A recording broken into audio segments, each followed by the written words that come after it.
Operation بنیاد مرصوص کی شاندار کامیابی پر سینٹ نے پاک فوج کو خراج تحسین پیش کرنے کی قرارداد متفقہ طور پر منظور کر لی۔ وزیر قانون اعظم نذیر تارڑ نے پاک بھارت حالیہ جنگ میں پاکستان کی مسلح افواج کو خراج تحسین پیش کرنے کی قرارداد ایوان میں پیش کی۔ قرارداد میں بھارت کو منہ توڑ جواب پر پاک فوج کو زبردست خراج تحسین پیش کیا گیا۔ متن میں پاکستان کا علاقائی اور عالمی امن کے مکمل عزم کا اعادہ بھی کیا گیا۔ معرکہ بنیاد المرصوص کی کامیابی، بھارتی جارحیت کا منہ توڑ جواب، مسلح افواج کی ہمت جرت کو سلام، سینٹ نے متفقہ قرارداد منظور کر لی۔ Now I put the resolution before the House. Those who are in favor of the resolution may say aye. Those against the resolution may say no. I think the ayes have it, the resolution is passed unanimously second time.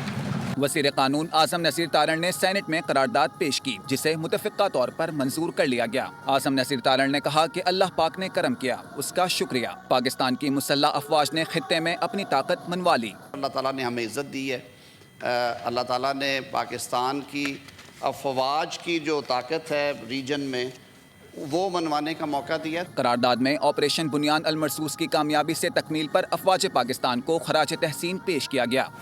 قرارداد میں لکھا گیا کہ عوام کو مبارکباد پیش کرتے ہیں جنہوں نے سیاست کو بالائے طاق رکھتے ہوئے قومی یکجہتی کا ثبوت دیا۔ قرارداد میں مسئلہ کشمیر کو اقوام متحدہ کی قراردادوں کے مطابق حل کرنے کا مطالبہ کیا گیا۔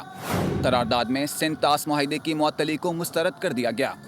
بھارتی اقدام کو پاکستان کی سلامتی کا مسئلہ قرار دیا گیا۔ آپریشن بنیاد المرصوص کو کامیابی سے تکمیل ہونے پر افواج پاکستان کو خراج تحسین پیش کرتے ہیں۔ پاکستان ہمیشہ امن کا خواہاں رہے گا۔ سبسکرائب کریں اور بیل دبائیں تاکہ کوئی خبر رہ نہ جائے۔